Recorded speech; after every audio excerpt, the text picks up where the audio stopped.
A lot of times I'm driving, there's nothing to do, and I shuffle through the radio before I unglue.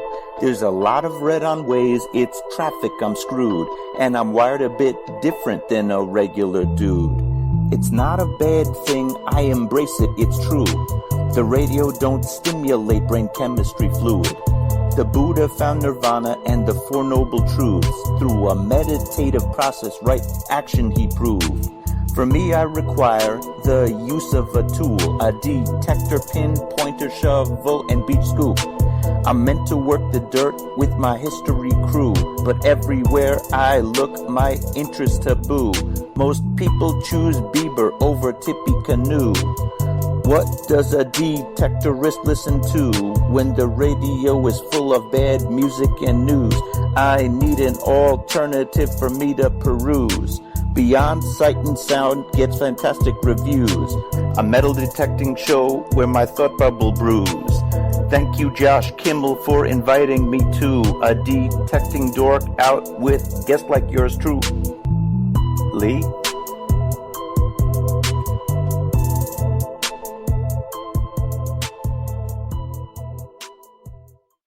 Are you looking for a high-quality beach and sand scoop?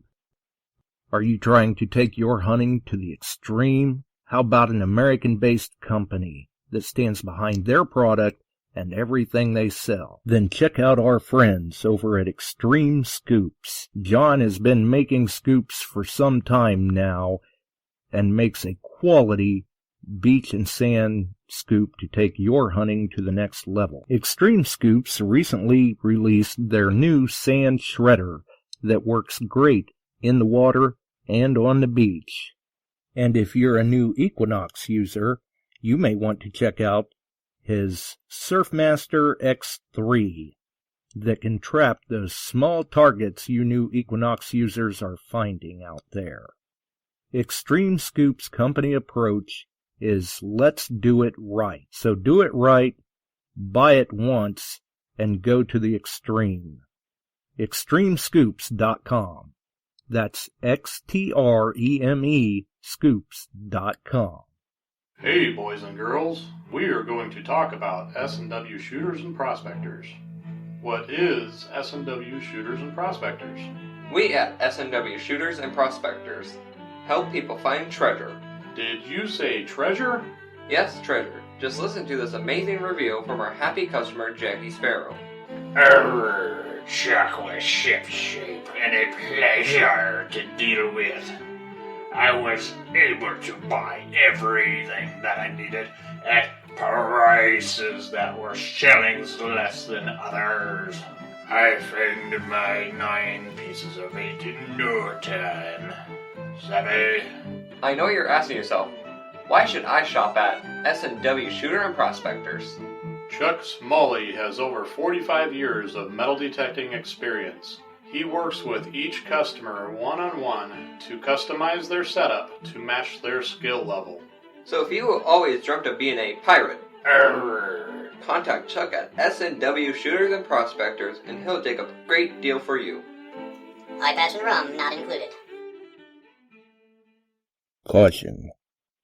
Please do not operate motor vehicles or power equipment while under the influence of this show. Listening to this show could cause side effects such as bouts of laughter, violent binges of cabin fever, and even dreams of silver and gold. Please be advised. Now that the fine print is out of the way, on with the show. All right, we're back. We're live. You are listening to Beyond Sight and Sound, metal detecting and treasure hunting radio for all the really warm digging people out there. If it's anything like it is here in our neck of the woods or Chuck's neck of the woods and the Bills and Dawn and everybody else, it's hot. It's hot. It's very hot. But what do you do? Either way, we're back. We're live. And I don't know. I'm still kind of recuperating, you could say, since last Thursday, last Friday. Which is one of the reasons why I was not around Sunday. Believe me, I was not. I don't know. Lack of a better term, I may not have necessarily played well with others. Sunday. It's not been a very good week. But hey, that's the way it goes. Either way, obviously, we could see from people's posts that the natives were a little restless. So, hey, we're here. We are in fact here. Barely, but we're here. I'm all right. So anyway, Wednesday the 28th. We're almost through July, and it looks like the rest of the month is going to be no less hectic than what it has been already. No lapse, no slow time. First and foremost, links in the description. Our friends over at Shooters and Prospectors. Chuck Smalley, the multi-line dealer. Great guy to deal with, great guy to talk to, good friend, and man, what a hoot. DETECTEES.com, Ken, Mark, Darth, Buddy, and the gang doing a great job. The Beyond Sight and Sound cooling towels are very handy this time of the year. TheRingFinders, Extreme Scoops, Nokta Makro website, Midi Horde commercial, Detected Outdoors, All Metal Militia, Crazy Spider Adventures, Metal Detecting NYC, Ohio Metal Detecting, all on YouTube. Illinois, Iowa Treasure Hunters Group, Metal Detecting Central Illinois, the Relic Hunter Group, Metal Detecting Beyond Sight and Sound Group, Detect America Group. Well, it's the electrolysis boot camp videos, but it will get you to the Detect America group, where you can catch Frank, Ronnie, Steve on Mondays at 8 p.m. Eastern during the summer hiatus. Actually, I think they're fixing to come off of that. And then you've got Shelly and Dawn from Can You Dig It over there, 7:30 p.m. Eastern on Thursdays. And I do believe that they're starting to cut back a little bit again, since Frank and the guys will probably be coming back here soon. So they're trying to get themselves dialed back a little bit. We'll see what happens.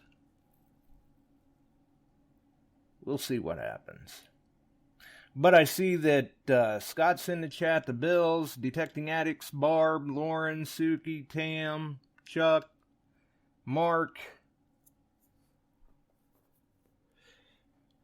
Dawn.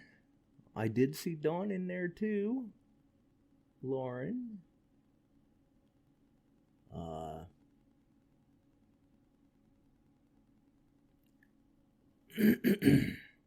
And recently Mark made a very nice find, seated half dime. Good job to him.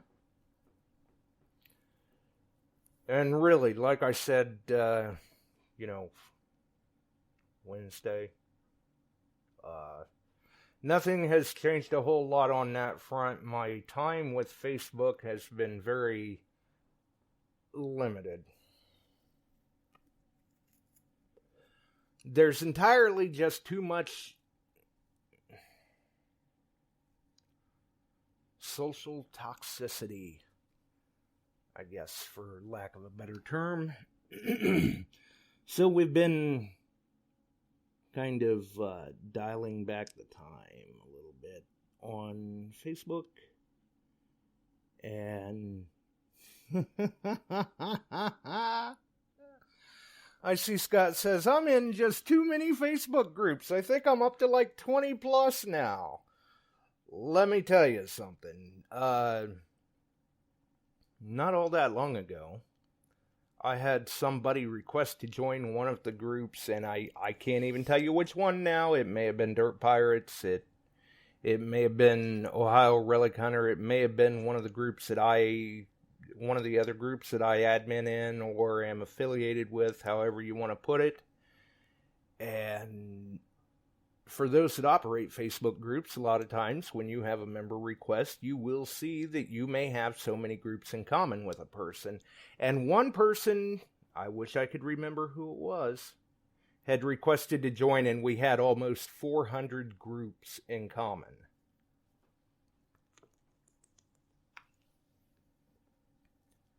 I think, apparently, I'm in a few detecting groups. Actually, I'm in quite a few. Who would have thunk it, right? But that's the way it goes. Other than that, we've got all the usual suspects in the chat. Yeah, you are correct, Mark. There are tons of them. Can't even keep track of them sometimes. And oh yeah, yep.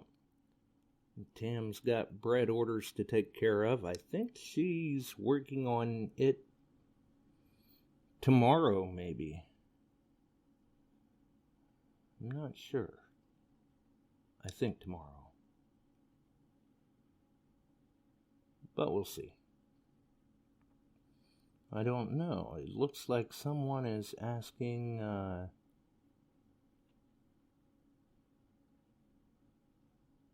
looks like someone's asking something about her bread. I don't know.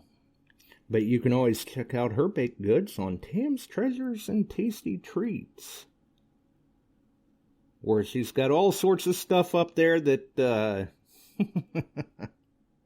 if you're not supposed to be eating that sort of thing, well, hey, what's it hurt to look? Exercise willpower. That's all I can say.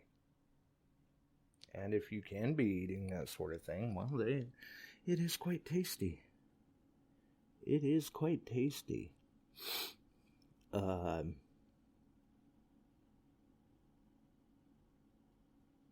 Oh, yeah.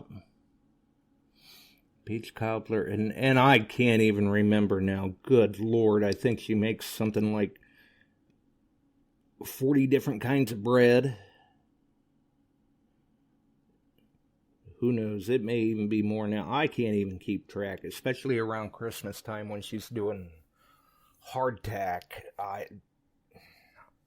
I can't even begin to try to remember all of them. I'm not even so sure she remembers all of them. That's why she's got a list. That's all right, though. Definitely. Nothing wrong with that.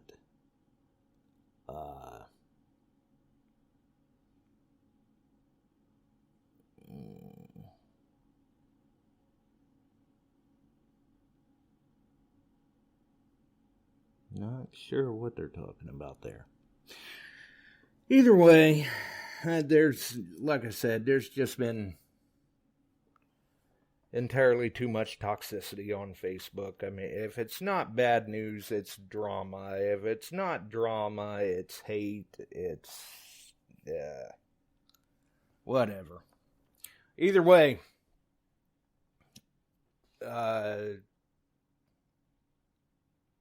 we did have good food over the weekend, at least. We did have that. Smoked mesquite, buffalo shredded chicken. That stuff was tasty, too. Turned out well. And I guess apparently I'll be doing got a nice roast to smoke this weekend. So we'll see how that goes. But we are back. We are live. The lines are open. And we'll discuss a little bit about coins. Maybe get into a little bit of coin talk. Let's see, let me bring up one of my screens here. I don't know if he has been in the chat or not. I may have missed it if he is. He may not be, though. But if he is, apologies to Mike Foreman. It took me a little bit to get his package out into the mail. I wasn't able to get it out by the end of the week last week, and with all the different news that we were getting hit with there for a couple of days, it's not been a fun time. And Tam hadn't been feeling well. I wonder how I missed that. It looks like I had a missed call.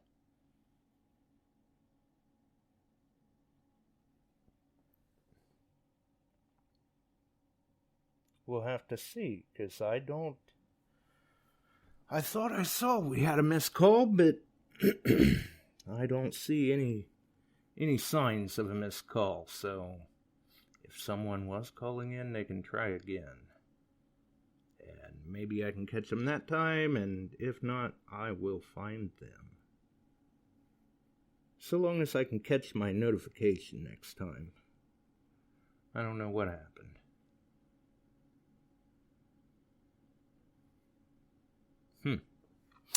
But yeah, Tam had not been feeling well, and we had some other news, so subsequently I was not able to get Mike Foreman's prize out from the last Dig Your Plug board. Actually, Tam got it sent out today for me.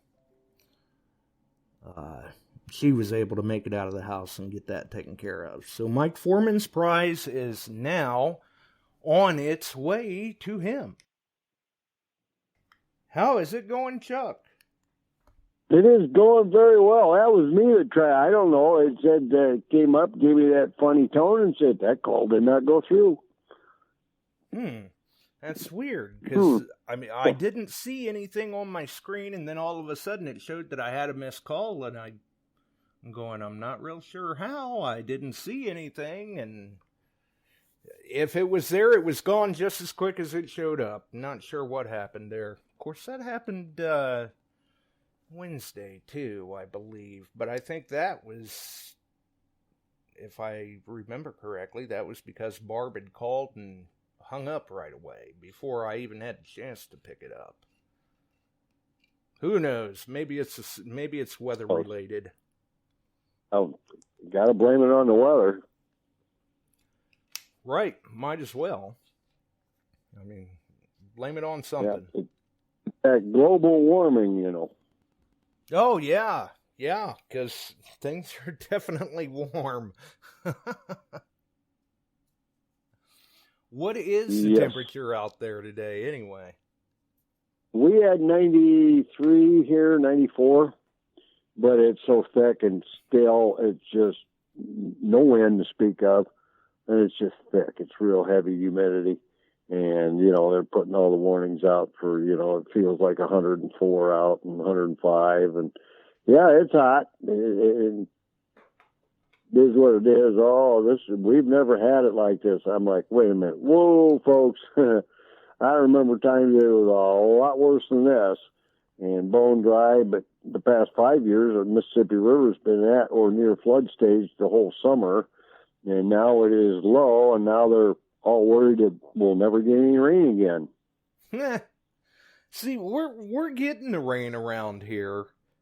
It's going away as soon as it stops, though, and I'll be damned if I know where it's going, because the ground is like concrete, and it's certainly, our water levels certainly are not dropping yet. No. It's, on your side, but they're down here because they did not have a huge snowpack up north. which feeds this down here for a while. And that cycles through every few years. They have some lean years on heavy snow. It just gets extremely cold and light snows, and it stays very cold for a long time. And so the snowpack didn't give us that big push right away, and heavy rains. We got the rains. All it did was barely bring the river up a little bit down here, and it's down a little low right now, not a lot here. That could be a good thing, though, that you didn't have that heavy snowpack for that big push initially because of all the rain that we have been seeing, and that may have put it into flood stage. Oh, yeah. I mean, the amount that this great river flows in is fed by nearly, over half the United States feeds this river. And it's amazing. Watershed.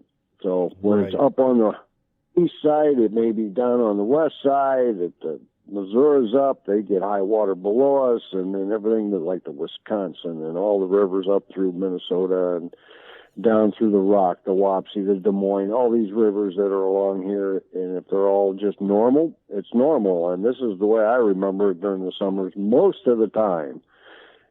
Right now, this pool at 9.5. So it is what it is, but we move on for that. But, you and I were talking earlier, you said something about coins. I just kind of wondered in my mind, how many of you out there have sold your finds? Now, I'm not talking you've found a semi-rare or a very nice coin like Mark's half dime. I'm quite sure he wouldn't sell that, but these common silver Roosevelts and late date Mercs, in the 40s, and which you find a lot of, and Washington quarters up through 64 and that kind of stuff. Maybe some of the halves and that. I just kind of wondered how many of you, when that silver rolls up, right now it's down a little bit. We're out of the big buying season on some of the stuff throughout the world.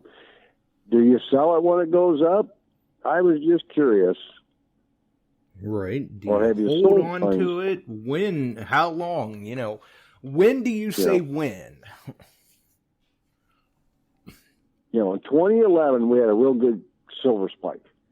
Oh, yeah, we And did. for quite a few years, I had accumulated a lot, and there were buyers out there. I sold to a private buyer, not a dealer, but a private buyer. And I've sold gold that we have gotten. I mean, fine gold is fine gold. It's nice to hold this little vial up and go, look what I got.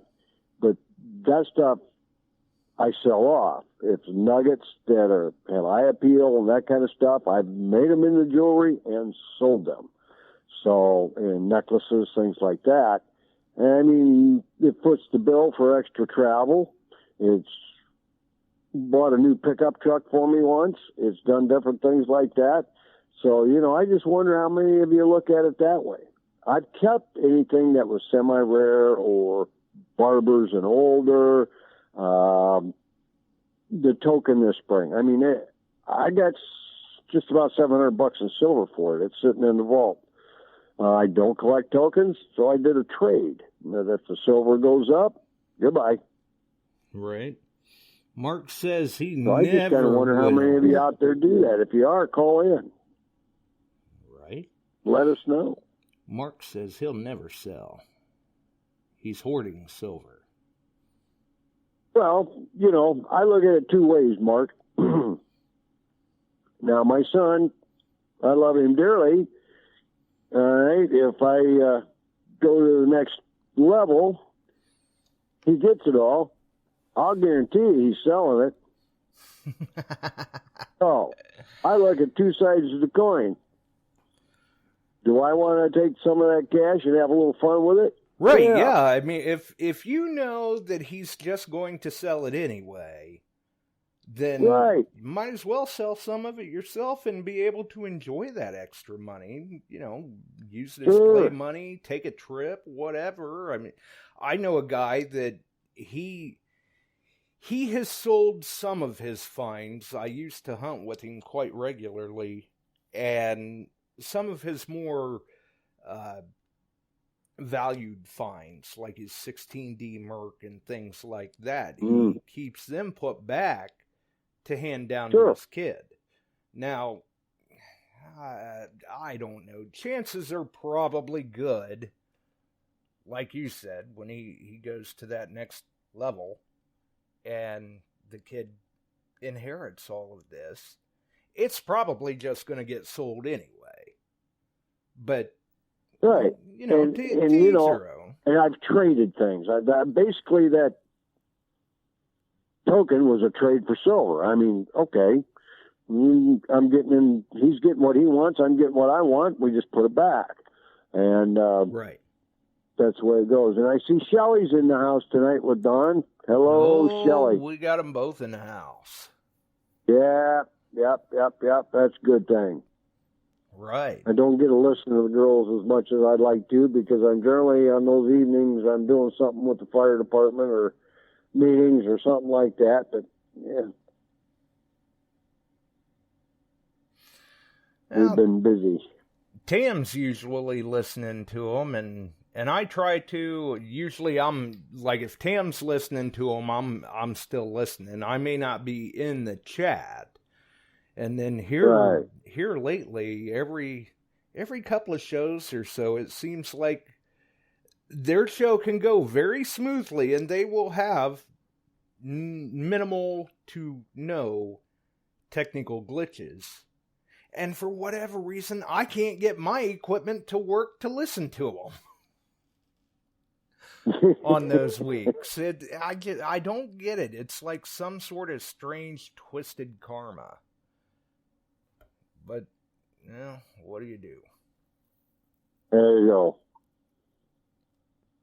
But, you know, I was just curious if anybody know. I was just reading Steve Adams says he has metallic fever, can't afford to sell anything. And I've actually had guys come to me and trade silver in against a detector and then come buy it back. I'll let them do that. You know, it's a collateral. And they've bought their silver back. I've had guys trade in some silver and some gold against detectors and in the past firearms, things like that. But that stuff went right out and got turned back to, you know, cash. Right. Got liquidated. So, Nothing. you know, they're commodities. And trading a little commodity, waiting it out. I mean, you know, there's a buying season in India and China on gold, especially India. The wedding season, they buy huge amounts of gold for that, and that affects your swing on your gold. And to a point in China, the number of people that are buying gold and silver is huge, but then they turn around and make fake coins and sell them to the Americans. Yeah, not even good fakes at times. No. Unfortunately. Right. And they do. There is a huge gold and silver market over in China. As a matter of fact, the Chinese government, they encourage their citizens to purchase and hold silver and gold. Physical silver and gold.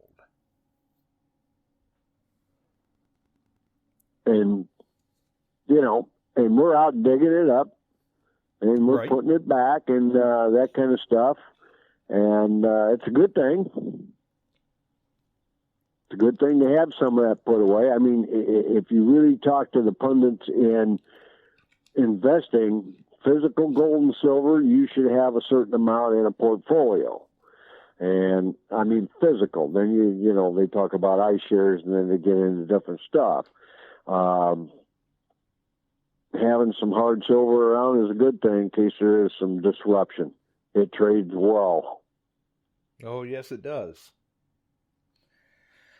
And I guess you could say that's probably one of the reasons why I don't sell any of my dug silver. I mean, it's not that I wouldn't.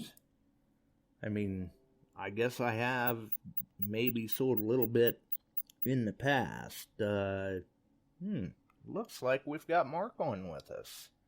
How is the heat in Florida?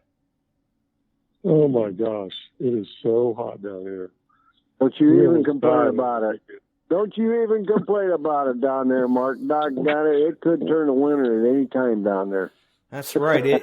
It's liable to freeze and snow tomorrow. You'll have to break out your emergency stick of firewood. Yeah, I don't think that's going to happen. But not anytime soon, anyway. We were using our Adventures in History cooling towels this weekend. Oh, you got to? Them things are handy, aren't they? Yeah, they are. You know, we get those from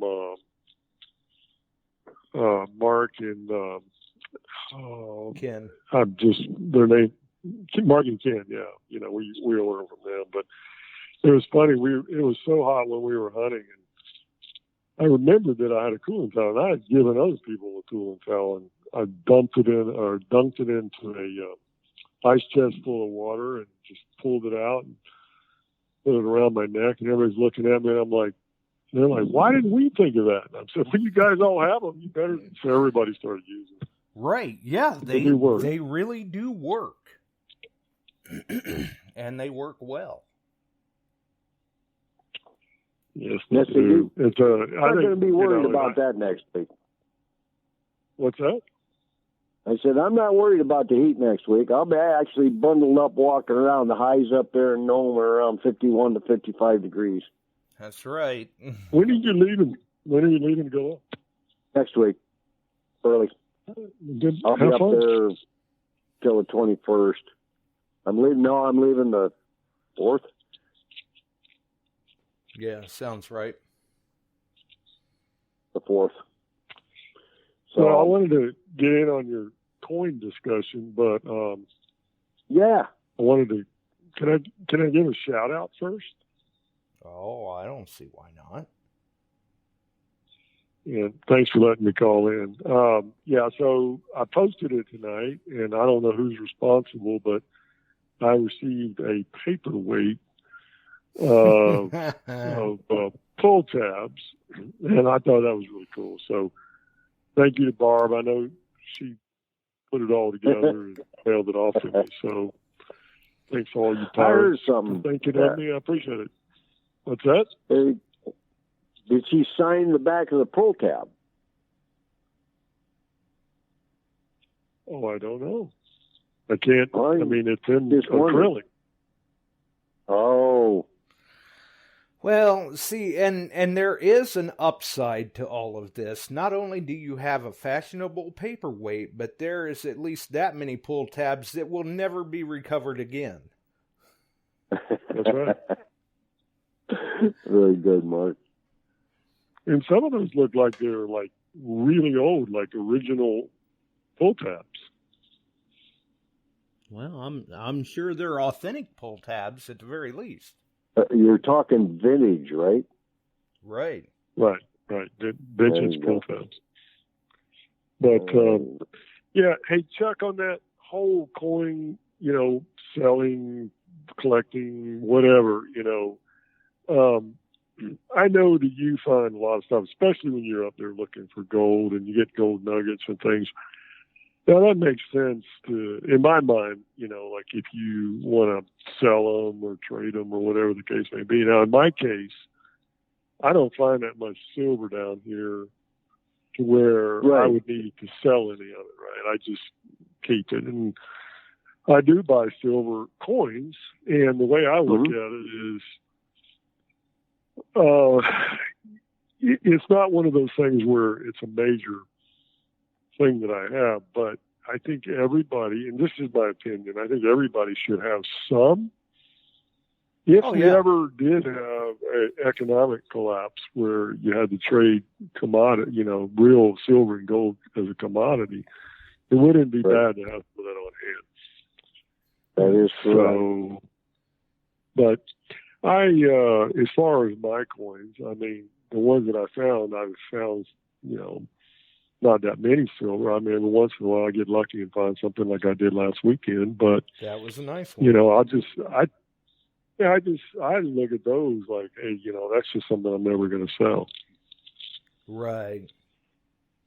I mean, you know, I've got some very nice finds I made. I will not part with, simply because they shock me the way I found them, or I never expected that. And they're pretty nice pieces.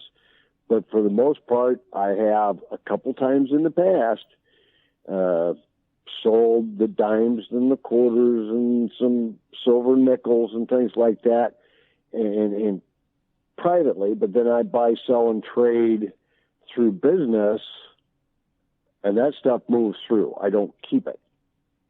But Right. some of the stuff I found, I mean, for years, and I tell you this, people, I started very early 70s. One unusual, find 35, 40 silvers in a day. Yeah, you can only stand to accumulate so many rosies or more, or mercs before you're kind of going, do I really need this many of them?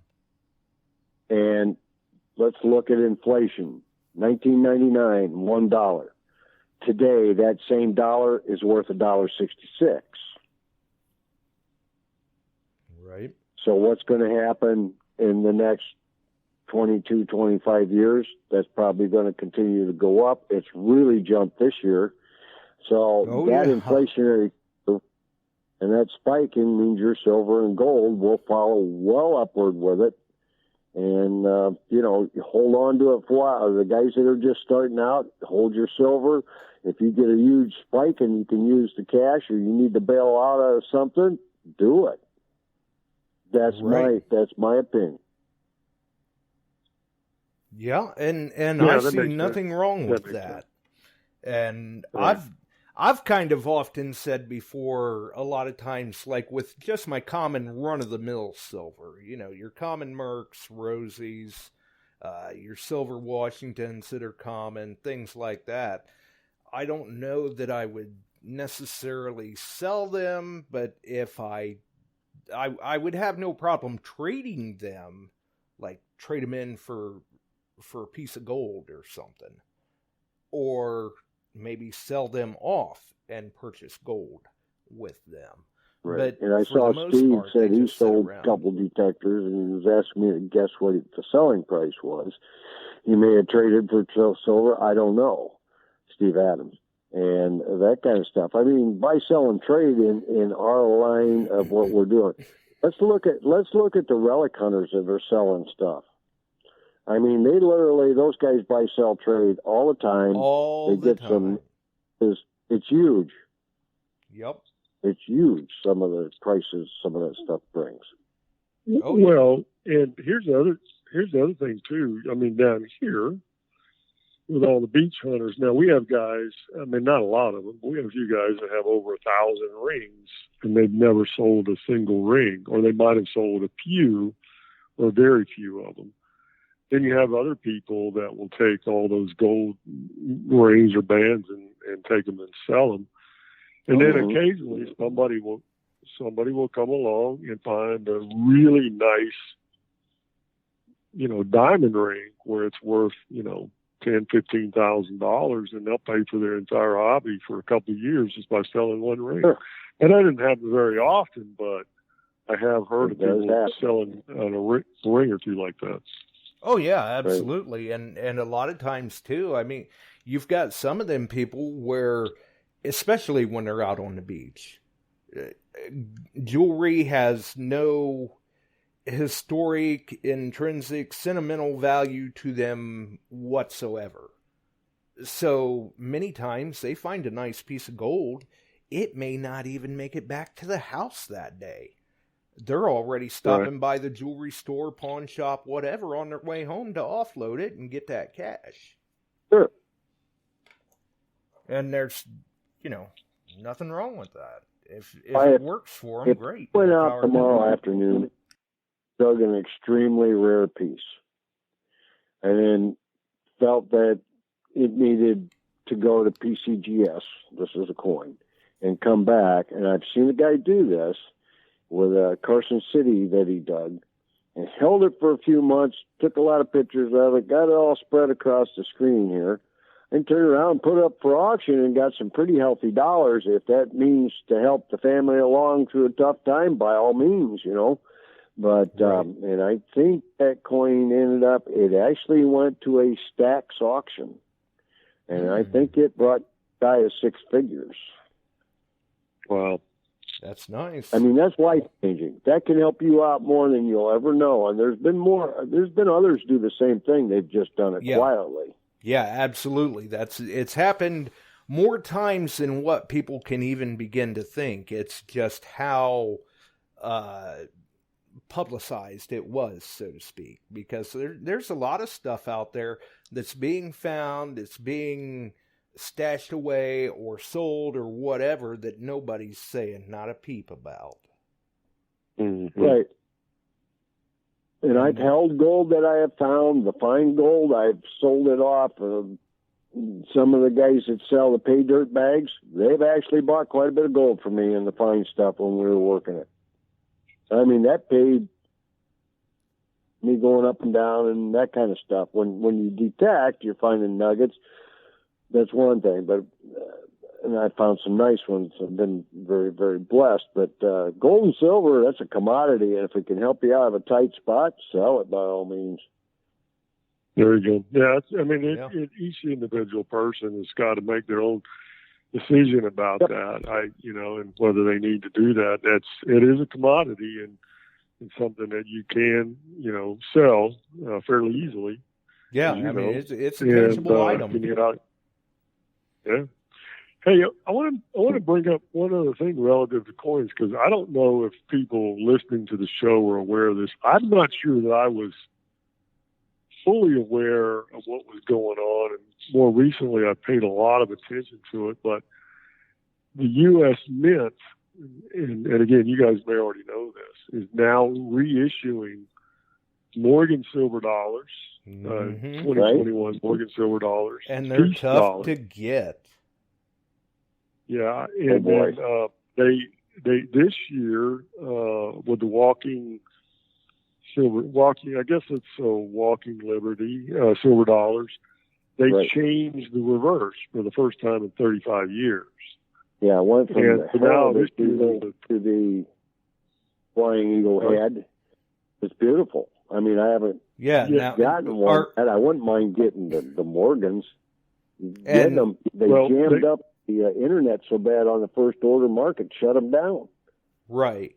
And I haven't followed that close. I haven't followed that close enough to tell, as far as, like you were saying, Mark, the Walking Liberty, is that a reverse change on the Silver American Eagle? Or is this an entirely different coin altogether than the Silver American Eagle? No, it's on the reverse.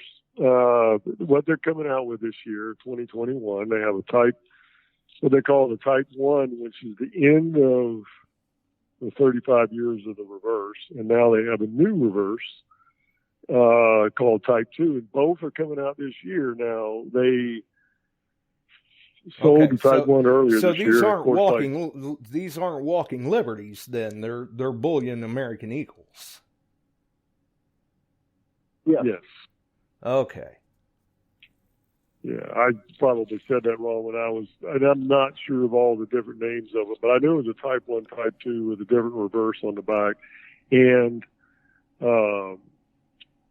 they're in very low vintage, as Chuck was saying, and they jam the lines. Now, what was interesting about it, I said, all right, I'm going to go for this. Right. And the Type 2s went on sale last week, and the limit was 3. And every time I tried to order, it timed out. And on the 5th time that I tried to order, I finally got my order in. I got a confirmation from the U.S. Mint that they received my order and they processed it. And in 6 weeks, you'll receive 15.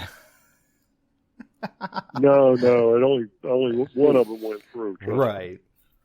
But what's interesting is just all the different varieties. They're going to come out. They're coming out with Carson City Mint, New Orleans Very Mint. good They're coming point. out with, And they've got another name that say they're minting it, but that's pretty neat. I'm sorry, Chuck. I didn't hear that. Oh, they've got a particular name. They'll have the Carson City, the O and the S, and I don't think there'll be a W on any of these for the West Point Mint, but it's pretty neat that they're doing that. So it gives a collector. They are doing W's on them.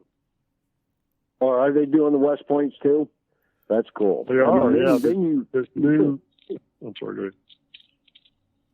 Then you actually have a collection to work with. Right. I did not get very excited over all the current Heraldic, Eagle, Walking Liberty 1 ounce silvers because this is the early release of proof. They get it all NGC. To me, it's bullion coin. And it's coin. It doesn't trade. It doesn't travel in your pocket. It trades as a commodity, but the prices they've got on them because they made 180,000 proof that were early strikes. And they get a special label from PCGS, and my God, the price they get for them is like, originally this was put out as a bullion silver in 1986. Exactly. And not only do they get a special label, they get a premium for that special label. They're now doing the remake of the 1921 Morgan like you're talking about and putting different mint marks in that. That becomes a collector series to me more. Oh, absolutely. And I think it's great to see them doing some of this again, actually, because, I mean, I've said many times on the show, many others have agreed too, they just don't, the coins that they make today, yeah, sure, people put a lot of thought and time into designing those coins, but they just don't hold the appeal that the coins of yesteryear did. Have you tried to buy those Morgans yet, Mark? No, I did not. I didn't even realize it until just recently that they were selling those. Right. By the time a lot of people realized it was too late. Yeah, and I really paid attention to this new Type 2 that was coming out. They were selling last week, and that's the first one that I've gotten in on. But they are coming out with more Morgans later this year with different mint marks like PS and D and some others as well. But I did see that they were coming out with more Morgans later this year. Right. And next year there'll be a remake of the Peace Dollar. Very cool. And it's right. 100. That's all that is. Mm-hmm. Yes. So I'm going to try and get the Morgans with the different mint marks. That's a collector type issue there.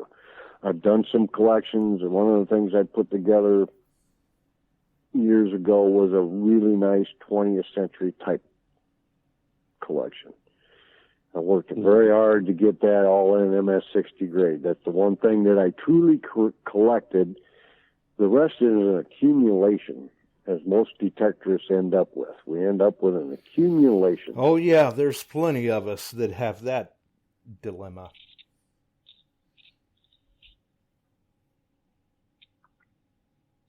But, well, you know, one other nice thing about people may go out and sell some things the way they do, you know. I have. In some circles, you bring that up, it's like, oh my God, you sold something. Well, yeah. Right. Yeah, absolutely. And I've had people offer me, offer to purchase some of my finds, but they just, I don't really have any interest in selling them necessarily. I mean, when you stop and think about it, if we've dug it up, we don't necessarily have a lot wrapped up in it other than maybe our time in finding it and conserving it and things like that. But take a look at your divers down there, Mark. Let's go all the way back to Mel Fisher. They hit it. It was very well documented. I imagine a lot of it had to be sold off to pay for all the damn bills. But they're still working the system and finding stuff, and stuff's up for sale. It's a pretty neat thing to do. Those guys that found, you had a buddy that found what, over $1 million worth, Mark? No, and we should probably get him on the show here sometime, Josh. I don't know if you'd ever be interested, but when we, always interested. We don't know for sure exactly how much it's worth. We've had, we've shown it to somebody that knows a lot about them. Yeah, please don't hold me to this, but we're thinking somewhere between $400,000 and $500,000, and that's really just based on one person looking at them and saying, okay, at today's prices and the auctions that are going out, these coins would be worth this. So when they totaled it up, it was about $400,000 to $500,000, and that was gold escudos, 2s and 8s, and I think about 50 different reals, or 50 reals, 2s, 8s, and I don't think there were any 4s, but reals and escudos. The escudos, of course, had the greatest value, and I think there was one coin in there, and it was worth about $30,000 to $40,000, and it was a 8 escudo with a 3 stamped over a 2, so it had a lot more rarity. Right. Nice find. Finds. Nice. Well, yeah. If you're over in England and you come up with a small hoard, and it doesn't take much to be considered a hoard. If it's more than 3 coins in one little area, let's say they're gold, and it goes to 4, you are now in a hoard, and that goes right to the government. And if it's not in any other, and the museums get bidding over it, it gets sold. Farmer gets half, you get half. Right. Mm-hmm. Even individual items can be that way. Posy rings, right, for example. Now, Chuck, let's talk about that for a second. So let's say you found a hoard, like, Jim did. Jim Tippett is who I'm talking about, Jimmy Crossbones. Yeah, he hunts with Jack. Yes, yeah, exactly, and some other folks. But what the question I was going to ask is, he doesn't really owe taxes on that, right, until he sells something, right? Right. Correct. Same with a gold nugget. It's just a rock. Yep. Until you sell it. There are no taxes owed until you make that sale, and at that point, then you're reporting on the profit, the capital gain, all of that. Up until then, it's just a coin. Can you deduct your expenses, like, yes, gas? You can. You're claiming the sale of said coin, gold nugget, whatever. If you're selling in the amount that you have to work through a brokered buyer, say brokered buyer would be like Midwest refineries, and if you sell them over 2 ounces of gold, or 3, I can't remember what it is, that gets reported. You're filling out paperwork. Right. So now it's an income. After the income, you can write off expenses. So your flights to Alaska, your gas, your food, all of the expenses you took to get up there. Yep. Great. Now, selling it out to the time, selling it privately, things like that, that's a different story. Right. If you're going to a brokered, and they're called brokered buyers, where they're melting your silver, your gold. If you go to their website, it states on how it's done and how you do it and what kind of paperwork you need to fill out. And I've done it a few times. And that's one of the things over, say, the last 10 years or so that has driven the popularity behind fractional gold. Yep. And Obama era really forced that issue. Absolutely. They really forced the issue on the small miner, medium miner, and even the large miners. They're under control. You're going to sell it, and you're going to go to Midwest refineries up in Michigan. He's going to log in how much you sent. He's sending you paperwork because you'll know what's going in there, or you're filling out the paperwork offline. Right. This is what I got. Boom. They fill out the numbers. It gets reported. Bill Marsh said, who knew it took $15,000 in gas to find that stuff? Yeah. I'll tell you what, I just saw the pictures up in Nome of the fuel prices, and it was over $6 on diesel. Oh my So gosh. when you're running a wash plant, of course, you buy on contract. It's shipped in at the beginning of each year if you're running wash plants and big equipment. But still, it's a pretty expensive operation up there. Yeah, it is. I mean, it really does. You got to spend money to make money. And for the amount of gold that they can bring in, they can justify that expense, but it ain't cheap. Now, let's say I'm finding 1, 2, 3 pennyweight pieces that make nice jewelry. That's a whole different story. I'm having that manufactured. And I have costs in manufacturing, and I'm not selling enough there that it brings a lot of attention. That's a different story. But if you're selling, say I sent 30 ounces in, oh yeah, I'm filling out a lot of paperwork. Yes, you are. But let's say, Mark, we go up, you got a 1 ounce nugget, you'll never sell it. Right. You're going to keep that. That's something that's a thrill to find. I mean, it's like digging an 1877 Indian head. Right. Oh yeah, I agree. I mean, I had years that each one of my sister-in-laws got a gold pendant made out of a nugget. Jill got, each for Christmas. That was a good year. It was a very good year. So, that type of stuff. A penny weight, 1/20th of an ounce. Figure it out. Now, your gold is not pure as it comes out of the ground. Man makes 9999 fine gold. We purify it to its best state. 24 karat. The best you can hope for, some of the best is found in Wyoming and Georgia. Some in Arizona that are in the 90% pure. But there's other minerals in there. Sometimes platinum and silver rides along with it. And when they smelt it, they base it down, and you'll get paid if there's a decent amount of platinum and silver in there. They're paying you for that, but there's also copper. If you get into the Kennecott region, or if you get into South Dakota, they got that pretty, everybody likes that pretty pink-colored gold. Well, that's generally about 30% copper. It's only 60 to 70% gold.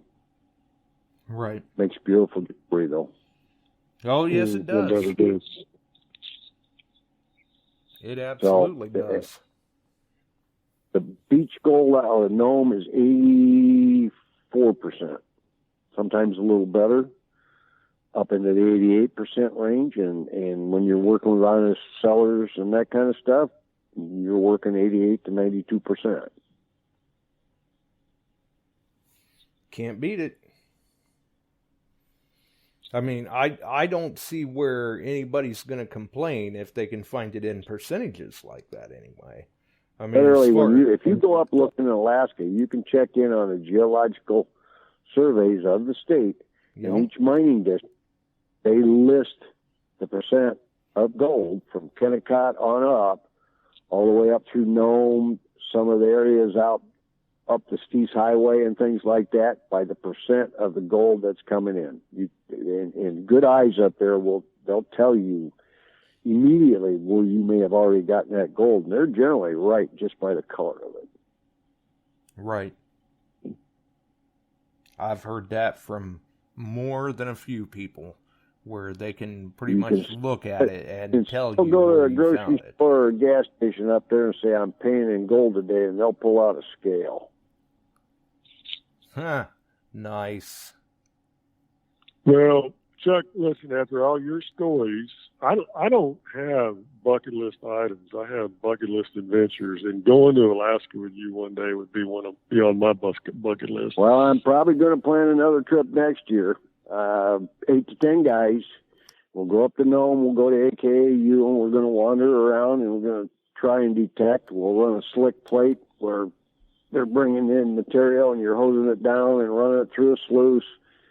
I don't guarantee gold. You never can, but you'll probably have a pretty good chance of bringing some gold back. Like I said, there's no value in it till you sell it. Right. Well, I'm not going up there to for the gold. I'm going up there to watch you get chased by bears. There you go. Well, let's hope not. That's happened. I've been cornered by a muskox. Had the hell scared out of me a couple times by bears and other critters, and watched some of the most beautiful, beautiful animal movements up there you could ever imagine, and caught salmon till your arms hurt, and pulled in crab, and had some king crab up there. Literally, the legs are bigger around than silver dollars. They're number ones. They don't ship them very often. That stays up in the state. That goes out to the best restaurants and that. And I'm here to tell you, when you get a half a king crab up there and you're getting a number one, you've got a heck of a crab meat meal. Wow. If you're going away hungry, it's no one's fault but your own. When you get down around some Anchorage and that, and every Friday night somewhere's having a big halibut fry, and cube it and bread it. Oh, that's great eating. So there's other things there that I totally enjoy also. Right. Some of the best wild honey in the world. I always bring that home. Well, and like we said, like we said before, that's world-class fishing. Oh, yeah. Oh, yeah. So, and you meet some of the neatest characters you'll ever meet in your life. Oh, yeah. Yeah, I've actually fished for salmon up there. We went on a trip up there, but I've never done the last gold panning. Yeah. And the gold. The gold panning, you can pan, you can sluice, you can metal detect. The metal detecting I like to do, the odds of you getting a large nugget happens very frequently. I mean, half ounce and larger, okay? And wow. I've been blessed. I've gotten them up to 3 ounces. So I always take pictures when I get down to Anchorage, send them to Jill. What do you want me to do? Because in Anchorage, there's a spot that buys nuggets. The reason they buy them, everybody that goes to Alaska wants to take home a gold nugget. They plan on it.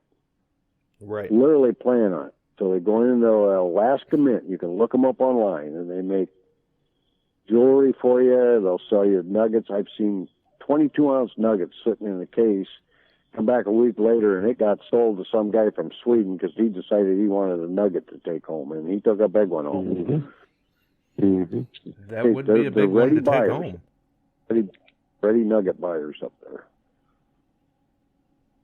The Absolutely. Last couple big ones that I found, I was in at the Mint, and Jill was talking with the guy, and he shot her the offer. I'm not in the negotiation. On the big ones, they're hers. She'll tell you that.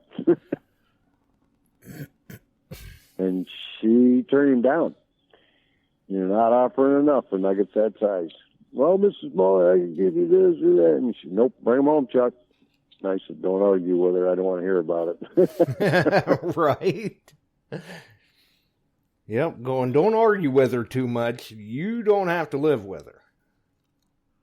But it's a great place. It really is. Good people, and I highly recommend if you ever go anywhere, there's 2 places. Go to Alaska and take a shot on going over, and if we ever get open back up where we can do it, go over and hunt with Ron or one of the outfits over there and hunt old coinage, jewelry over in England. That's a good time too. Mm-hmm. DIV, hunting relics. I mean, we got great places here also, but the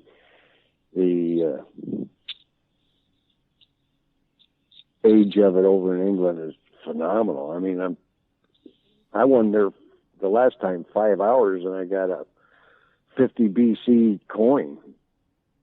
I had to ask what the heck I had. I showed it to Ron. Oh, that's at least 50 BC. It's Roman. It's bronze.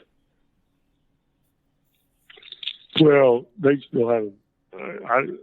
They still haven't opened up over there, right? I mean, we're looking at next year before anybody can go over there. I just read an article today, Mark, that if you've had your COVID shots, they're going to give you an in without having. See, right now you have to go into quarantine for 2 days and be retested. If right. the test Even is if you good, got a shot. But now they're supposedly, as of August 1, August 1. I think they're dropping that part of it. But the one thing, if somebody in your party you came with would come down tested, you are all there for 2 weeks. Right. Then you go home. That's a heck of a gamble so to rolls take. are tight. Yep. And that was a heck just of a released gamble. today. I was due last year to go, and I was due this October to go, and I don't think I'm gonna. I'm not gonna until this gets leveled out. Yeah, I think it's too much of a risk right now. I would love to take you I out, would Mark. say that's a wise decision. I mean, traveling, state to state or whatever is one thing, but traveling abroad right now is probably not a real good idea. And there was a line in there about the French coming to England. They're not allowing it yet. Evidently, France is kind of a bad hot spot. Right. Yeah, I'm not sure I would go there anyway. I mean, after what happened to KG and Ringy when they went through there, I mean, that's just a bad place to get nailed for metal detecting, apparently. Evidently. So, but I think the Brits, in the case the way they do it right. All my stuff had to get gone through by the PAS. It got approved. And my gold coin came back, but the plow hadn't been kind to it, so everybody kind of turned their nose up at it, but I did get it back, and that was cool. Now, the gentleman that found that torque, he got his other stuff back, but the torque hadn't showed up. He hadn't heard a word about what's going on with that. They're still trying to decide. Yeah. So, but, nope.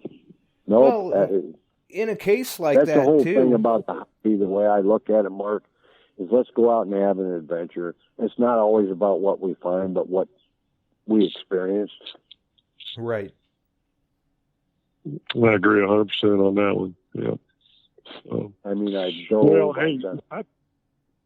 thanks for letting me call in, Josh. Chuck, I hope you have a wonderful trip when you head out to Alaska. Let's talk to you here about going next. We'll get together. I'm going to try and make Florida Hunt 8. And that'd be awesome. Yeah, come on down. Oh, most definitely. It's a good break in February, I'll tell you that. Right. Oh, yeah. For all of us, I guess. Especially after what happened last year with COVID. It'll be bigger than last year. Yeah. Don't you think it'll be bigger than last year? I don't know if it'll be bigger. I think it'll be the same, at least the same size. I know what they're going to do. Well, I shouldn't say I know.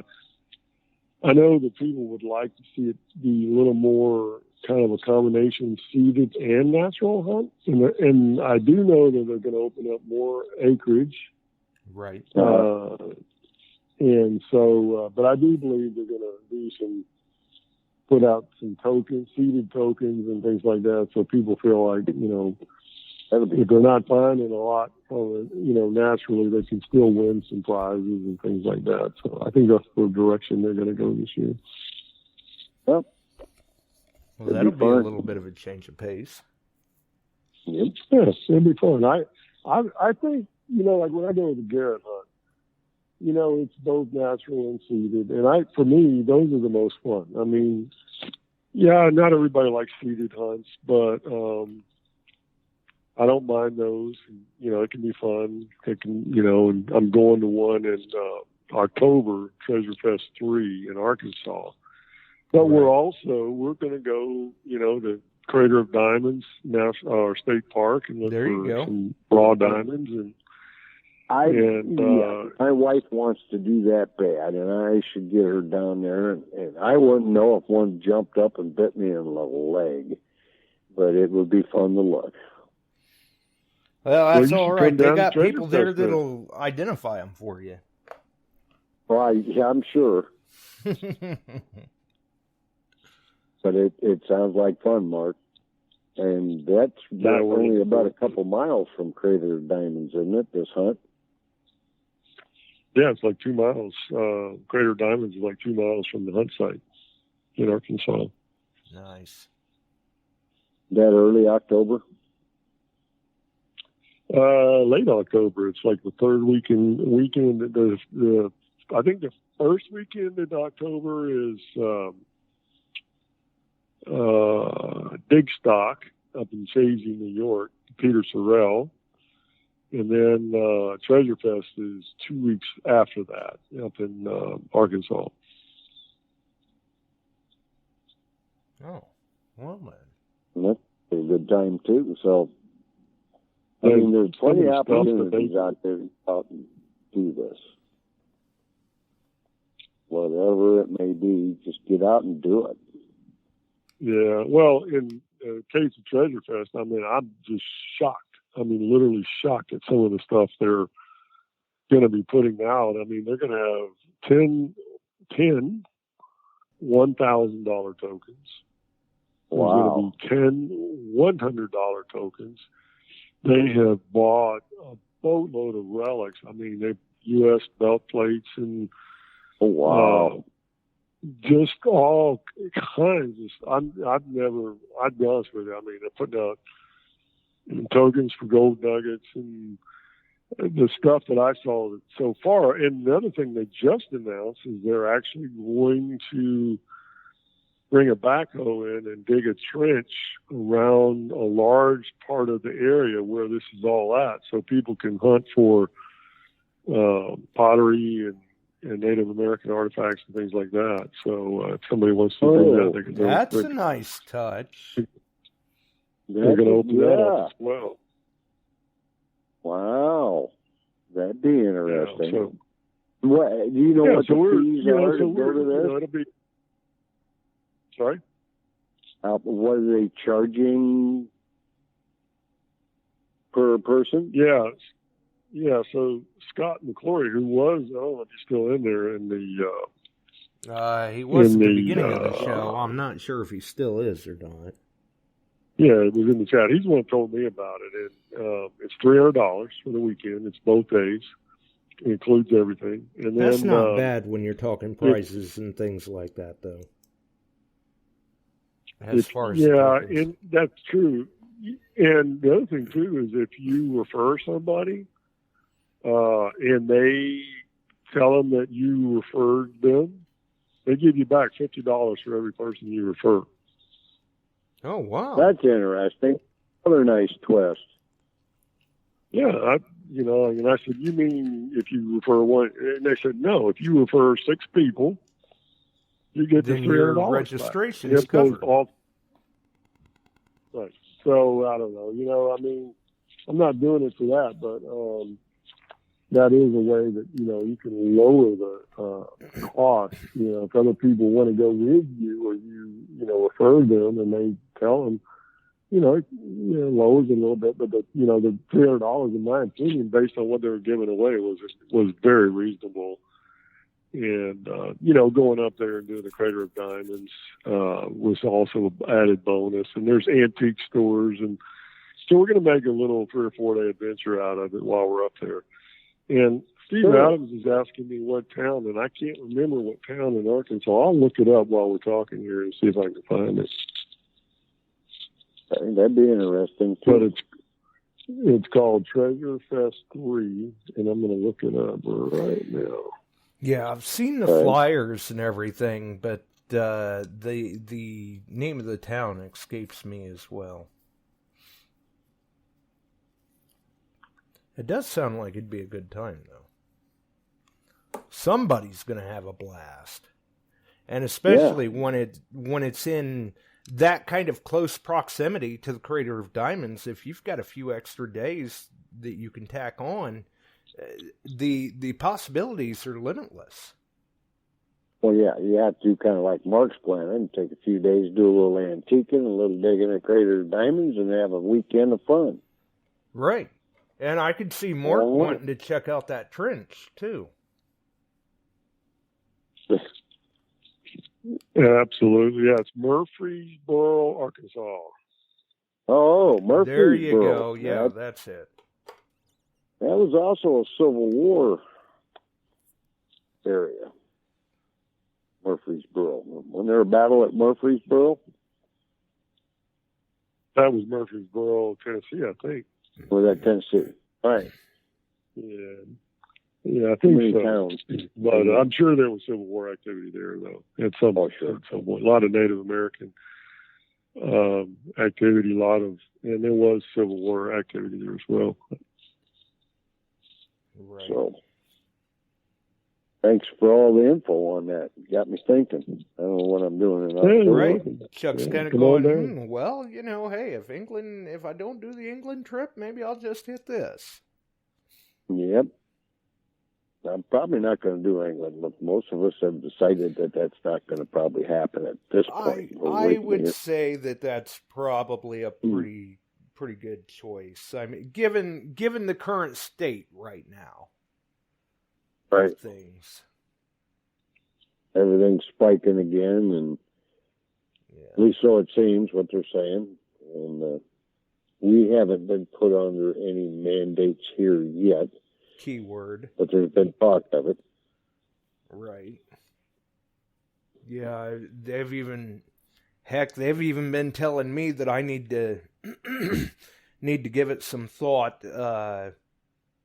on taking the vaccine, because they've decided that I wouldn't have to come off my treatment plan for up to a year, but I may have to delay it by 60 or 90 days, and they recommend to do that and get the vaccine, but we're still tossing that up in the air right now, juggling it around, trying to decide what we're going to do, because for me, 60 to 90 days, I may not be able to even risk that much time.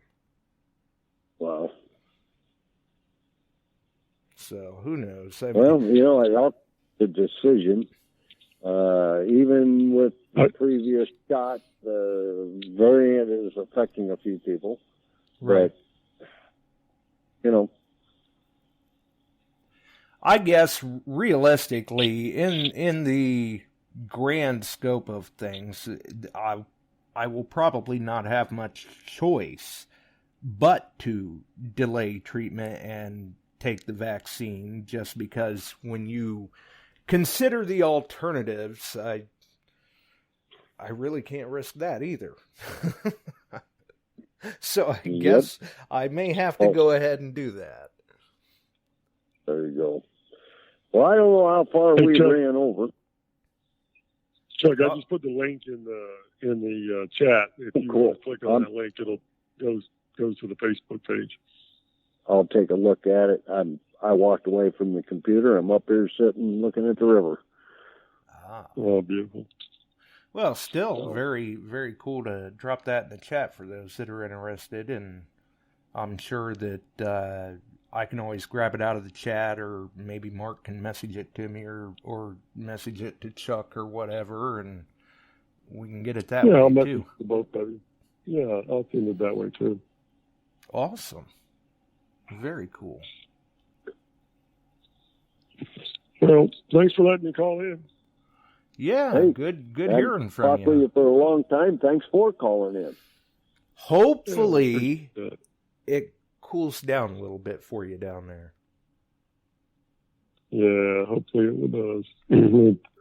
Another 2 months and it'll start cooling down, but it's going to get pretty hot. And the humidity down there is probably brutal too. It's brutal here. Yeah, exactly. I mean, the way the the heat indexes are and everything. It's like, I don't even know how people can stand to be out in this stuff for too terribly long. It's just so thick and hot and humid and muggy, and it doesn't make for being very comfortable, and unless you're used to it. I mean, up here we're complaining about how hot it is, and down in Florida you guys are probably going, that ain't nothing. We're fine. It'll be okay. It's when we get to the winter that we can't handle it. Well, yeah, anymore though, that's the way it is up here too. Right. I may have to become a snowbird yet. Well, it's easy to do.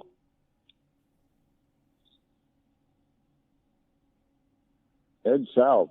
At least it isn't below zero. Right. Well, man.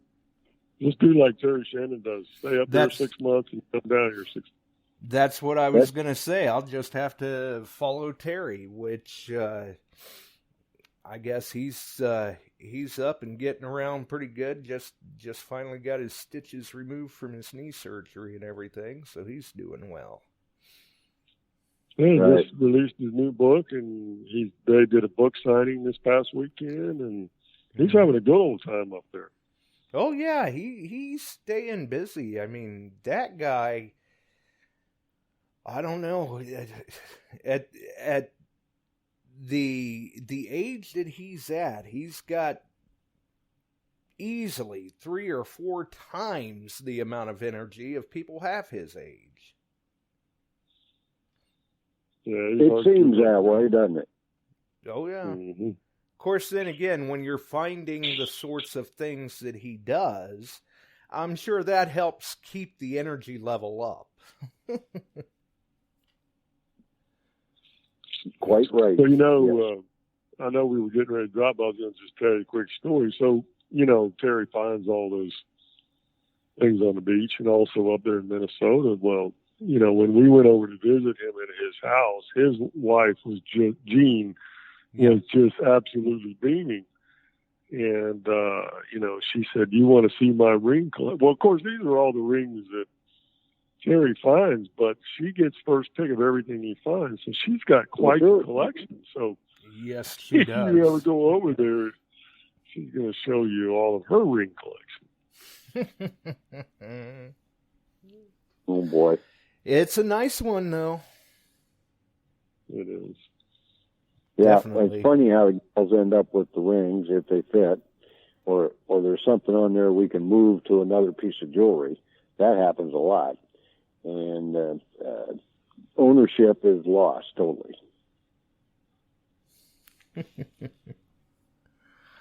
Well, that's the way it goes sometimes.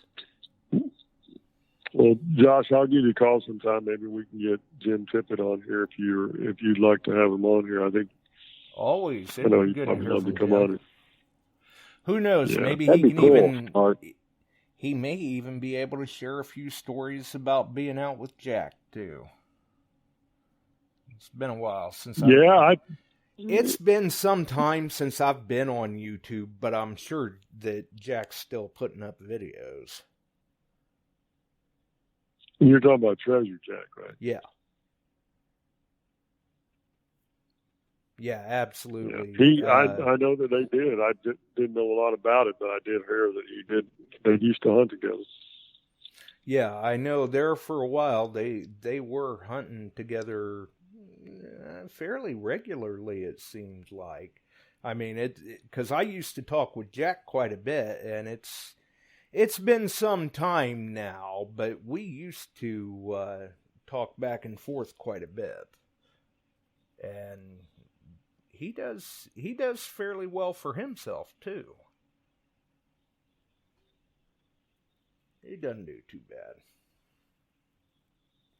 But he's, as you know, I mean, without giving his location away, he's in a fairly historic area.